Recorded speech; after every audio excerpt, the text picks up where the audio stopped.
Hello friends, welcome back to my channel Simnas food world. അപ്പോഴത്തേന്ന് ഞാൻ വന്നിട്ടുള്ളത് ഒരു അടിപൊളി വൈറ്റ് ഫോറസ്റ്റ് കേക്കിൻ്റെ റെസിപ്പി ആയിട്ടാണ് കേട്ടോ. അപ്പോൾ നല്ല ടേസ്റ്റുള്ള ഒരു കേക്കാണ്. പിന്നെ ഈ ഒരു കേക്കിൻ്റെ പ്രത്യേകത എന്താണെന്ന് വെച്ചാൽ ഈ ഒരു കേക്കിൻ്റെ ബേസ് നമ്മൾ ചെയ്തെടുക്കുന്നത് ഓവനോ അതേപോലെ മുട്ടയോ ഒന്നും ഇല്ലാതെയാണ്. വളരെ സിമ്പിളായിട്ട് ആർക്കും ചെയ്തെടുക്കാവുന്ന നല്ലൊരു വൈറ്റ് ഫോറസ്റ്റ് കേക്കിൻ്റെ റെസിപ്പിയാണ് കേട്ടത്. അപ്പോൾ എല്ലാവരും ഒന്ന് കണ്ടു നോക്കിയിട്ട് ട്രൈ ചെയ്ത് നോക്കുക. അതേപോലെ കണ്ടുകൊണ്ടിരിക്കുന്ന സമയത്ത് വീഡിയോ ഇഷ്ടപ്പെടുകയാണെന്നുണ്ടെങ്കിൽ ലൈക്ക് ചെയ്യേണ്ട കാര്യം മറന്നു പോകരുത്. അതേപോലെ ചാനലിലെ വീഡിയോസൊക്കെ കണ്ട് ഇഷ്ടപ്പെടുകയാണെന്നുണ്ടെങ്കിൽ പ്ലീസ് ഒന്ന് സബ്സ്ക്രൈബ് ചെയ്തിട്ട് സപ്പോർട്ടും കൂടി ചെയ്യട്ടോ. അപ്പോൾ നമുക്ക് വേഗം തന്നെ ഈ ഒരു ഓവനോ മുട്ടയോ ഒന്നും ഉപയോഗിക്കാതില്ല സിമ്പിളായിട്ടുള്ള വൈറ്റ് ഫോറസ്റ്റ് കേക്ക് എങ്ങനെ എളുപ്പത്തിൽ തയ്യാറാക്കുന്നത് ഒന്ന് കണ്ടു നോക്കാം. അതിനായിട്ട് അരക്കപ്പോളം വരുന്ന ഇളം ചൂടുള്ള പാല് ഒരു പാത്രത്തിലോട്ട് മുഴുവനായിട്ട് നമുക്ക് അങ്ങോട്ട് ഒഴിച്ചു കൊടുക്കാം. ഇനി ഇങ്ങനെയുള്ള ഒരു അളവ് കപ്പ് ഇല്ലെങ്കിലും കുഴപ്പമൊന്നുമില്ല കേട്ടോ. നമ്മുടെ വീട്ടിൽ ഏതെങ്കിലും ഒരു സ്റ്റീൽ ഗ്ലാസ്സോ അല്ലാന്നുണ്ടെങ്കിൽ ബൗളോ എടുത്താൽ മതി. കേക്കിന് വേണ്ടിയുള്ള എല്ലാ ഇൻഗ്രീഡിയൻസും അതിൽ തന്നെ അളന്നെടുത്താൽ മതി. അത് മാത്രം ഒന്ന് ശ്രദ്ധിച്ചാൽ മതി കേട്ടോ. ഇനി ഇതിലോട്ട് 1 ടീസ്പൂണോളം വരുന്ന ലെമൺ ജ്യൂസാണ് കേട്ടോ ഞാൻ ഒഴിച്ചു കൊടുക്കുന്നത്. അപ്പോൾ ലെമൺ ജ്യൂസിന് പകരമായിട്ട് നിങ്ങൾക്ക് വേണമെന്നുണ്ടെങ്കിൽ വൈറ്റ് വിനേഗർ ഉപയോഗിക്കാം കേട്ടോ. സെയിം ക്വാണ്ടിറ്റിയിൽ തന്നെ എടുത്താൽ മതി. ഇനി ഇത് നന്നായിട്ടൊന്ന് മിക്സ് ചെയ്ത് കൊടുത്തതിന് ശേഷം ഇത് നന്നായിട്ട് പുളിക്കാൻ വേണ്ടിയിട്ട് നമുക്കങ്ങോട്ട് മാറ്റി വയ്ക്കാം. ഇനി മറ്റൊരു പാത്രത്തിൻ്റെ മുകളിലോട്ടായിട്ട് ഒരു അരിപ്പ വെച്ച് കൊടുത്തതിന് ശേഷം 1 കപ്പോളം വരുന്ന മൈദ കംപ്ലീറ്റ് ആയിട്ട് ഞാൻ ഇതിലോട്ട് അങ്ങോട്ട് ഇട്ട് കൊടുക്കുകയാണ്. അപ്പോൾ 1 കപ്പ് എന്ന് പറയുന്നത് 250 ml കപ്പാണ് കേട്ടോ. അപ്പോൾ അതുപോലുള്ളൊരു കപ്പിൽ 1 കപ്പോളം വരുന്ന മൈദ നമുക്ക് മുഴുവനായിട്ട് ഇതിലോട്ട് അങ്ങോട്ട് ഇട്ട് കൊടുക്കാം.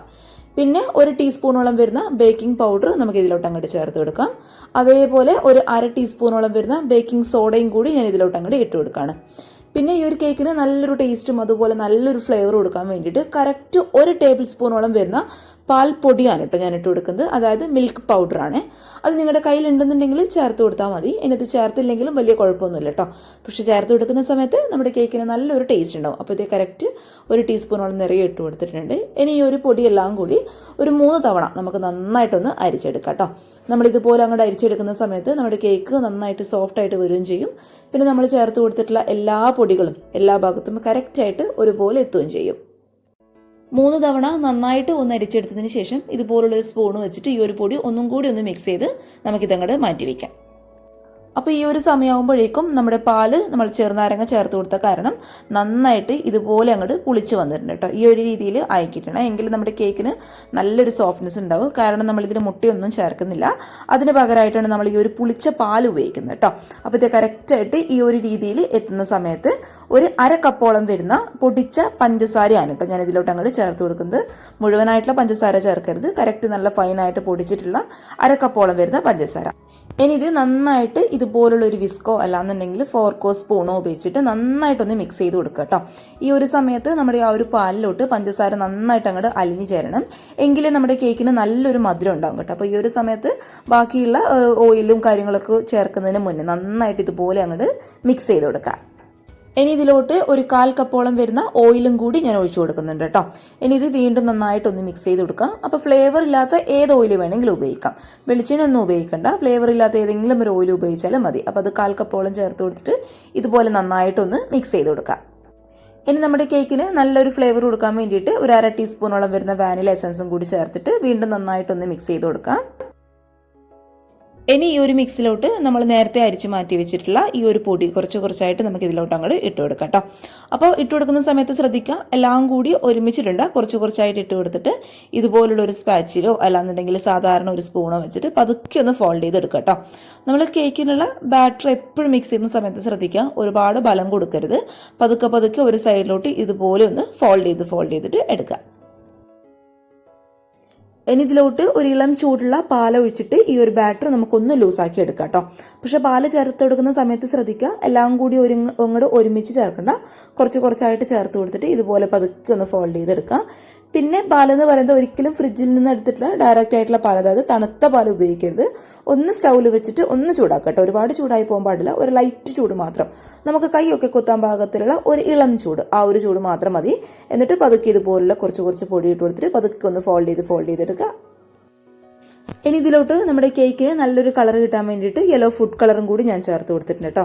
കാരണം നമ്മളിതിൽ മുട്ടയൊന്നും ചേർക്കാത്തത് കൊണ്ട് കറക്റ്റായിട്ട് ഒരു വൈറ്റ് കളറിലായിരിക്കും നമ്മുടെ കേക്ക് ഇരിക്കേണ്ടാവുക. പക്ഷെ അതൊന്ന് മാറ്റിയെടുക്കാൻ വേണ്ടിയിട്ട് നല്ലൊരു കളർ കൊടുക്കാൻ വേണ്ടിയിട്ട് യെല്ലോ ഫുഡ് കളറും കൂടി ഞാൻ ചേർത്ത് കൊടുക്കുന്നുണ്ട്. പക്ഷെ അത് ചേർക്കണം നിർബന്ധമില്ല, ഓപ്ഷനിലാണ്, നിങ്ങളുടെ ഇഷ്ടത്തിനനുസരിച്ച് ചെയ്യാം. എന്നിട്ട് നമുക്ക് പതുക്കെ ഇതുപോലെ അങ്ങോട്ട് ഫോൾഡ് ചെയ്തിട്ടെടുക്കാം. അപ്പോൾ ഇതേ നമ്മുടെ കേക്കിനുള്ള ബാറ്റർ ഇവിടെ റെഡി ആയിട്ടുണ്ട്. കറക്റ്റ് ഇതേ ഈ ഒരു രീതിയിലായിരിക്കണം കേട്ടോ. നമ്മുടെ കേക്കിനുള്ള ബാറ്റർ എന്ന് പറയുന്നത് ഇതുപോലെ നമ്മൾ സ്പാച്ചിൽ വെച്ചിട്ട് താഴോട്ട് ഇടുന്ന സമയത്ത് റിബൺ പോലെ താഴോട്ട് വിടണം. അതാണ് കേക്ക് ബാറ്ററിൻ്റെ കറക്റ്റ് പരുവെന്ന് പറയുന്നത്.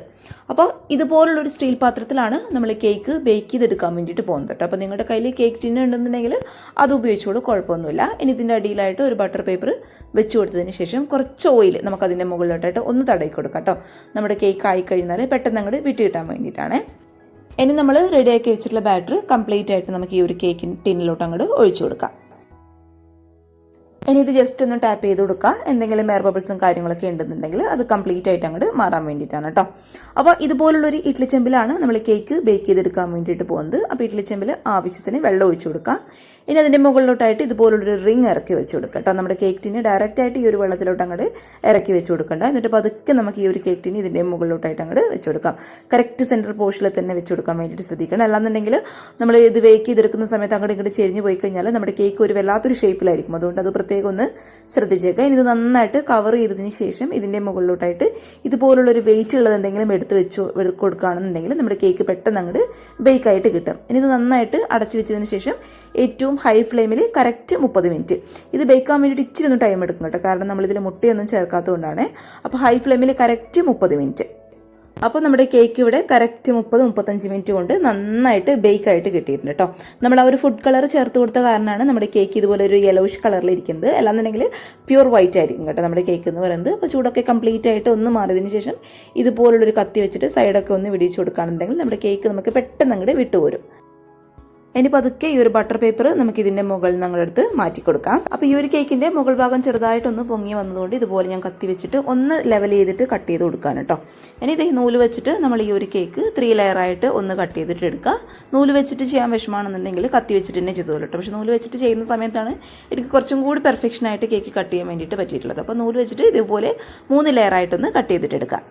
ഇനി ഇത് ഒന്ന് തണുക്കാൻ വേണ്ടിയിട്ട് ഫ്രിഡ്ജിൻ്റെ നോർമൽ റാക്കിൽ ഒരു 10-15 മിനിറ്റ് നമുക്ക് ഈ ഒരു കേക്ക് ഒന്ന് തണുപ്പിച്ചിട്ടെടുക്കാം. ഇനി നമുക്ക് ഈ ഒരു കേക്കിന് ആവശ്യമായിട്ടുള്ള വൈറ്റ് ചോക്ലേറ്റ് ഗനാഷ് ഒന്ന് റെഡിയാക്കി എടുക്കണം കേട്ടോ. അതിനായിട്ട് ഇത് സ്റ്റൗവിൽ ഞാനൊരു പാൻ വെച്ച് കൊടുത്തിട്ടുണ്ട്. പാൻ അത്യാവശ്യം ഒന്ന് ചൂടാകുന്ന സമയത്ത് ഒരു 1/4 കപ്പോളം വരുന്ന വിപ്പിംഗ് ക്രീം നമുക്ക് ഇതിലോട്ട് അങ്ങോട്ട് ഒഴിച്ചു കൊടുക്കാം. അപ്പോൾ വിപ്പിംഗ് ക്രീമിന് പകരമായിട്ട് നിങ്ങൾക്ക് വേണമെന്നുണ്ടെങ്കിൽ ഫ്രഷ് ക്രീം ഉപയോഗിക്കാം കേട്ടോ. അപ്പോൾ അത്യാവശ്യം അതൊന്ന് മെൽറ്റായി വരുന്ന സമയത്ത് ഇതിലോട്ട് ഈ ഒരു അളവിൽ വൈറ്റ് ചോക്ലേറ്റിൻ്റെ ബാറാണ് കേട്ടോ. അപ്പോൾ ഈ ഒരു അളവിൽ മാത്രം മതി. കാരണം നമുക്ക് ഈ ഒരു കേക്കിൻ്റെ സൈഡിൽ ഡ്രിപ്പ് ഇട്ട് കൊടുക്കാൻ വേണ്ടിയിട്ട്. അപ്പോൾ ഒരുപാട് വൈറ്റ് ചോക്ലേറ്റ് ഗനാഷിൻ്റെ ആവശ്യമില്ല. ഈ ഒരു അളവിൽ മാത്രം എടുത്താൽ മതി കേട്ടോ. ഇനി ഈ ഒരു ചോക്ലേറ്റ് നന്നായിട്ടൊന്ന് മെൽറ്റ് ആയിക്കോട്ടെ. ഇനി നിങ്ങൾ മധുരം ഇല്ലാത്ത വിപ്പിംഗ് ക്രീമാണ് എടുക്കുന്നതെങ്കിൽ എക്സ്ട്രാ ഇതിൽ പഞ്ചസാര ചേർത്ത് കൊടുക്കുക. എൻ്റെ ഇപ്പോൾ അത്യാവശ്യം നല്ല മധുരമുള്ള വിപ്പിംഗ് ക്രീമാണ്, അതുകൊണ്ടാണ് കേട്ടോ പഞ്ചസാര ഞാൻ ചേർത്ത് കൊടുക്കാത്തത്. അപ്പോൾ നമ്മുടെ ഈ ഒരു ചോക്ലേറ്റൊക്കെ അത്യാവശ്യം നന്നായിട്ട് ഇതുപോലെ അങ്ങോട്ട് മെൽറ്റ് ആവുന്ന സമയത്ത് 1 ടീസ്പൂണോളം വരുന്ന കോൺഫ്ലോറിൽ 1 ടീസ്പൂൺ സാധാരണ പശുവിൻ പാല് ചേർത്തിട്ട് നന്നായിട്ടൊന്ന് മിക്സ് ചെയ്തെടുത്തിട്ടുള്ള ഒരു മിക്സാണ് കേട്ടോ ഇത്. അത് നമുക്ക് ഇതിലോട്ട് അങ്ങോട്ട് ചേർത്ത് കൊടുക്കാം. പിന്നെ നമ്മൾ ഈ ഒരു കോൺഫ്ലോറിൻ്റെ മിക്സ് എന്തിനാ ഈ ഒരു ഗനാഷിൽ ചേർക്കുന്നത് വെച്ചാൽ നമ്മുടെ ഈ ഒരു ഗനാഷ് പെട്ടെന്ന് അങ്ങോട്ട് തിക്കായി കിട്ടാനാണ്. നമുക്ക് കറക്റ്റായിട്ട് ആ ഒരു ഡ്രിപ്പിൻ്റെ ആ ഒരു പരുവത്തിൽ കിട്ടാൻ വേണ്ടിയിട്ടാണ് നമ്മൾ ഇതിലോട്ട് കോൺഫ്ലോർ അങ്ങോട്ട് ചേർത്ത് കൊടുക്കുന്നത്. എന്നിട്ട് ഏറ്റവും ലോ ഫ്ലെയിമിൽ വെച്ചിട്ട് നന്നായിട്ട് ഇതുപോലെ ഒന്നുകൂടി കുറുക്കിയെടുക്കുക. ഇത് കറക്റ്റായിട്ട് നല്ല തിക്കായിട്ട് വരും. ആ ഒരു പരുവത്തിന് വരെ നമുക്കൊന്ന് കുറുക്കിയെടുക്കാം. അപ്പോൾ ഇത് അത്യാവശ്യം കറക്റ്റ് ഇതേ കുറുകി ഈ ഒരു പരുവത്തുന്ന സമയത്ത് നമുക്ക് സ്റ്റൗ ഓഫ് ചെയ്ത് ഇത് ചൂടാറാനായിട്ടൊന്ന് മാറ്റി വയ്ക്കാം കേട്ടോ. ഈ ഒരു പരുവത്തുന്ന സമയത്ത് തന്നെ ഓഫ് ആയിക്കോളൂ. കാരണം ഇത് ചൂടാറുന്ന സമയത്ത് ഒന്നും കൂടി ഒന്ന് കട്ടിയാവും കേട്ടോ. അപ്പോൾ കറക്റ്റ് ഇതേ ഈ ഒരു പരുവത്തുന്ന സമയത്ത് നമുക്ക് സ്റ്റൗ അങ്ങോട്ട് ഓഫ് ചെയ്ത് കൊടുക്കാം. ഇനി നമുക്ക് ഈ ഒരു കേക്കിന് ആവശ്യമായിട്ടുള്ള ക്രീം ഒന്ന് ബീറ്റ് ചെയ്തിട്ട് എടുക്കാം കേട്ടോ. അതിനായിട്ട് ഇത് കറക്റ്റ് 1 കപ്പോളം വരുന്ന നല്ല തണുത്ത വിപ്പിംഗ് ക്രീം ഒരു പാത്രത്തിലോട്ട് ഞാൻ ഒഴിച്ചു കൊടുത്തിട്ടുണ്ട്. അത് നമുക്ക് നന്നായിട്ട് ഈ ഒരു ബ്ലെൻഡർ വെച്ചിട്ട് ഒന്ന് ബീറ്റ് ചെയ്തിട്ട് എടുക്കാം. അപ്പോൾ നിങ്ങളുടെ കയ്യിൽ ഇതുപോലൊരു ബ്ലെൻഡർ ഇല്ലാന്നുണ്ടെങ്കിൽ കുഴപ്പമൊന്നുമില്ല, മിക്സിയിൽ വെച്ചിട്ടോ അല്ലാന്നുണ്ടെങ്കിൽ വിസ്ക് ഉപയോഗിച്ചിട്ട് നന്നായിട്ടൊന്ന് ബ്ലെൻഡ് ചെയ്തെടുത്താലും മതി കേട്ടോ. അപ്പോൾ ക്രീം പകുതി ഒന്ന് സ്റ്റിഫ് ആവുന്ന സമയത്ത് ഇതിലോട്ട് 1.5 ടേബിൾ സ്പൂണോളം വരുന്ന പൊടിച്ച പഞ്ചസാരയാണ് കേട്ടോ ഞാൻ ചേർത്ത് കൊടുക്കുന്നത്. അതേപോലെ നമ്മുടെ ക്രീമിന് നല്ലൊരു ഫ്ലേവർ കിട്ടാൻ വേണ്ടിയിട്ട് 1/2 ടീസ്പൂണോളം വരുന്ന വാനില എസൻസും കൂടി നമുക്കിതിലോട്ട് അങ്ങോട്ട് ഒഴിച്ചു കൊടുക്കാം. എന്നിട്ട് ഇത് വീണ്ടും നന്നായിട്ട് സ്റ്റിഫ് ആകുന്ന വരെ നമുക്കിതുപോലെ ഒന്ന് ബീറ്റ് ചെയ്തിട്ടെടുക്കാം. അപ്പോൾ നമ്മുടെ ക്രീമൊക്കെ അത്യാവശ്യം ഇതുപോലെ നന്നായിട്ട് സ്റ്റിഫായിട്ട് വന്നിട്ടുണ്ട് കേട്ടോ. അപ്പോൾ ഇതൊന്നും കൂടി പെർഫെക്റ്റ് ആയിട്ട് നമുക്ക് ഐസിങ് ചെയ്യാൻ വേണ്ടിയിട്ട് ഫ്രീസറിൽ വെച്ചിട്ട് ഒരു 15 മിനിറ്റ് ഈ ഒരു ക്രീം ഒന്ന് തണുപ്പിച്ചെടുക്കാം കേട്ടോ. അങ്ങനെ ചെയ്യുന്ന സമയത്ത് നമുക്ക് നല്ല പെർഫെക്റ്റ് ആയിട്ട് കേക്കിന് ഐസിങ് ചെയ്യാൻ വേണ്ടിയിട്ട് പറ്റും. ഇനി നമുക്ക് കേക്ക് ഐസിങ് ചെയ്യാൻ വേണ്ടിയിട്ട് തുടങ്ങാം കേട്ടോ. അതിനായിട്ട് ഇത് വിപ്പിംഗ് ക്രീം ഒരു കേക്ക് ബോർഡിലോട്ട് ഞാൻ ആക്കി കൊടുക്കുന്നുണ്ട്. നമ്മൾ ലാസ്റ്റ് ലെയർ വെക്കുന്ന സമയത്ത് കേക്ക് അങ്ങോട്ട് ഇങ്ങോട്ട് തെന്നി മാറാതിരിക്കാൻ വേണ്ടിയിട്ടാണ് കേട്ടോ നമ്മൾ വിപ്പിംഗ് ക്രീം ഇതുപോലെ അങ്ങോട്ട് ചെയ്ത് കൊടുക്കുന്നത്. ഇനി നമുക്ക് ഇതുപോലെ ഫസ്റ്റ് ലെയർ കേക്ക് ഇതിൻ്റെ മുകളിലോട്ടായിട്ട് അങ്ങോട്ട് വെച്ച് കൊടുക്കാം. എൻ്റെ ഇപ്പോൾ ചെറുതായിട്ട് ഇതൊരു സൈഡൊക്കെ ഒന്ന് പൊട്ടിയിട്ടുണ്ട് കേട്ടോ, പക്ഷേ കുഴപ്പമൊന്നുമില്ല, നമുക്കത് അഡ്ജസ്റ്റ് ചെയ്തിട്ട് വെച്ച് കൊടുക്കാവുന്നതേ ഉള്ളൂ. ഇനി ഇതിൻ്റെ മുകളിൽ നല്ല തണുത്ത ഷുഗർ സിറപ്പാണ് കേട്ടോ ഞാൻ ഒഴിച്ചു കൊടുക്കുന്നത്. അപ്പോൾ ഷുഗർ സിറപ്പ് എങ്ങനെ റെഡിയാക്കുന്നുള്ള വീഡിയോ ഒന്നും ഞാനിതിൽ ഉൾപ്പെടുത്തിയിട്ടില്ല, കാരണം ഒരുപാട് കേക്കിൻ്റെ വീഡിയോയിൽ നമ്മൾ ഷുഗർ സിറപ്പ് എങ്ങനെയാണ് റെഡിയാക്കുന്നത് ഓൾറെഡി ഇട്ടിട്ടുണ്ട് കേട്ടോ. ഇനി ഇതിൻ്റെ മുകളിൽ നമ്മുടെ വിപ്പിംഗ് ക്രീം നമുക്ക് ഇതുപോലെ അങ്ങോട്ട് അപ്ലൈ ചെയ്ത് കൊടുക്കാം. ഇനി നിങ്ങളുടെ കയ്യിൽ പാലറ്റ് നഫൊക്കെ ഉണ്ടെന്നുണ്ടെങ്കിൽ അത് വെച്ചിട്ട് നമുക്ക് കേക്ക് നന്നായിട്ട് ഐസിങ് ചെയ്യാൻ വേണ്ടിയിട്ട് പറ്റും കേട്ടോ. പക്ഷേ എന്നെപ്പോലെ സിമ്പിളായിട്ട് ചെയ്യുന്നവർക്ക് ഇതുപോലുള്ളൊരു കാർഡൊക്കെ ഉണ്ടെന്നുണ്ടെങ്കിൽ നല്ല പെർഫെക്റ്റ് ആയിട്ട് തന്നെ നമുക്ക് ഐസിങ് ചെയ്തെടുക്കാൻ വേണ്ടിയിട്ട് പറ്റും. ഇനി അടുത്ത ലെയർ കേക്കും നമുക്ക് ഇതിൻ്റെ മുകളിലോട്ടായിട്ട് വെച്ച് കൊടുത്തതിന് ശേഷം ജസ്റ്റ് ഒന്ന് കൈ വെച്ചിട്ട് പ്രസ് ചെയ്യാം. ഇനി ഇതിൻ്റെ മുകളിൽ നമുക്ക് ഷുഗർ സിറപ്പ് ഇതുപോലെ അങ്ങോട്ട് ഒഴിച്ചു കൊടുക്കാം.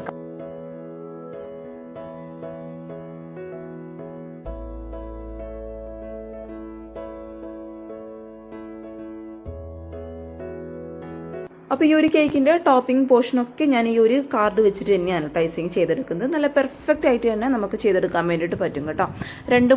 ഇതുപോലെ 2-3 തവണ ഒന്ന് കറക്കിയെടുക്കുമ്പോഴേക്കും നമുക്ക് പെർഫെക്റ്റ് ആയിട്ട് നമ്മുടെ കേക്ക് നന്നായിട്ട് ഐസിങ് ചെയ്യാൻ വേണ്ടിയിട്ട് പറ്റും. അപ്പോൾ നമ്മുടെ കേക്ക് അത്യാവശ്യം നമ്മൾ ആ കാർഡ് വെച്ചിട്ട് നന്നായിട്ടൊന്ന് ഐസിങ് ചെയ്തെടുത്തിട്ടുണ്ട്. ഇത് വളരെ സിമ്പിളായിട്ട് ചെയ്തെടുക്കാൻ പറ്റുന്നവർക്കാണ് ഞാൻ ഈ ഒരു മെത്തേഡ് കാണിച്ചു തന്നത്. സെയിൽ ചെയ്യുന്നവരൊക്കെ ഉണ്ടെന്നുണ്ടെങ്കിൽ പാലറ്റ് നൈഫൊക്കെ ആയിരിക്കും കേട്ടോ കൂടുതൽ നല്ലതായിട്ടുണ്ടാവുക. ഇനി നമുക്ക് ഈ ഒരു കേക്കിൻ്റെ സൈഡിലായിട്ട് ഒരു ഡിസൈൻ കൊടുക്കണം. അപ്പോൾ ഡിസൈൻ ചെയ്യാൻ വേണ്ടിയിട്ട് നിങ്ങളുടെ കയ്യിൽ സ്ക്രാപ്പർ ഉണ്ടെന്നുണ്ടെങ്കിൽ അത് വെച്ചിട്ട് ചെയ്തോളൂ. ഇനി സ്ക്രാപ്പർ ഇല്ലാത്തവർ എന്നെ പോലെ വരെ ഉണ്ടെന്നുണ്ടെങ്കിൽ ഇത് വെച്ചിട്ട് പതുക്കെ ഇതുപോലെ ബ്രഷ് വെച്ചിട്ട് ജസ്റ്റ് ഒന്ന് വരഞ്ഞു കൊടുക്കട്ടെ. ഒരുപാട് ബലം കൊടുക്കരുത്, നമ്മൾ ഇതുവരെ ഐസിങ് ചെയ്തതിന് പോരാണ്ടായി പോകും. അതുകൊണ്ട് ഇത് പതുക്കെ ഒന്ന് വരച്ചു കൊടുക്കാം കേട്ടോ. കറക്റ്റായിട്ട് നമ്മൾ സ്ക്രാപ്പർ വെച്ച് ചെയ്യുന്ന അതേ ഒരു ഇത് തന്നെ കിട്ടും കേട്ടോ. പതുക്കെ ഇതുപോലെ അങ്ങോട്ട് ചെയ്ത് കൊടുക്കാം. ഇനി നമ്മൾ നേരത്തെ റെഡിയാക്കി വെച്ചിട്ടുള്ള വൈറ്റ് ചോക്ലേറ്റ് ഗനാഷ് ഇതുപോലുള്ളൊരു കവറിലോട്ട് ഞാൻ ആക്കി ഇട്ട് കൊടുത്തതിന് ശേഷം കത്രിക വെച്ചിട്ട് ചെറുതായിട്ട് ഒരു ഹോൾസ് ഇട്ട് കൊടുത്തിട്ടുണ്ട്. നമുക്ക് ഈ ഒരു കേക്കിൻ്റെ സൈഡിലായിട്ട് ഡ്രിപ്പ് ഇട്ട് കൊടുക്കാം കേട്ടോ. അപ്പോൾ അതൊക്കെ എല്ലാവർക്കും അറിയുന്നതിനായിരിക്കും. കഴിഞ്ഞ ചോക്ലേറ്റ് ട്രഫിൾ കേക്കിലൊക്കെ ഞാൻ കാണിച്ചു തന്നതാണ്. ഡ്രിപ്പ് എങ്ങനെയാണ് ഇടുന്നത് ഇതുപോലെ അങ്ങോട്ട് ചെയ്ത് കൊടുത്താൽ മതി. ഇനി ഇതുപോലുള്ളൊരു നോസിൽ വെച്ചിട്ട് ഞാൻ കേക്കിൻ്റെ മുകളിലോട്ടായിട്ട് കുഞ്ഞു ഫ്ലവർ വരച്ചു കൊടുക്കാൻ കേട്ടോ. അപ്പോൾ ഡിസൈനൊക്കെ ഞാൻ എപ്പോഴും പറയുന്ന പോലെ നിങ്ങളുടെ ഇഷ്ടമാണ്. ഇതിന് നന്നായിട്ട് ഡിസൈൻ ചെയ്യുന്നവർ ഒത്തിരി പേരുണ്ടാവും. അപ്പോൾ അങ്ങനെയുള്ളവർ നല്ല കേക്ക് നല്ല ഭംഗിയായിട്ട് ഡിസൈൻ ചെയ്യാൻ, എല്ലാത്തവരും ഇതുപോലെ സിമ്പിളായിട്ട് ഫ്ലവർ വരച്ചു കൊടുക്കുക.